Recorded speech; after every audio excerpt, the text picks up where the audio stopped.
Hillsdale County have a chance to voice their concerns tonight about a proposed Lifeways mental health facility. This is a story that we first started covering at the beginning of March. The last public meeting on this was cut short because of overcrowding. Tonight, the Lifeways board is set to meet in Jackson, and that is where we find News 10's Rachel Fulton with more on tonight's meeting.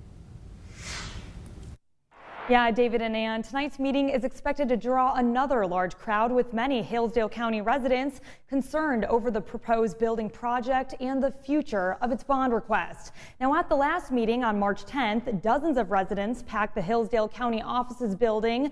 They said they are concerned about the roughly $15 million bond proposal for the new facility. Residents told News 10 the county budget is only $15 to $16 million annually.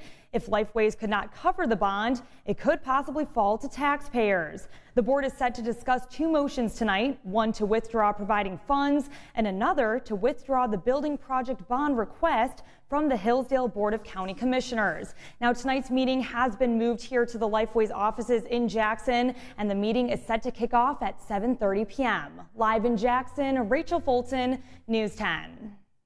Rachel, thank you. We will have a full report on the outcome of tonight's meeting. That's coming up later tonight on News 10 at 11.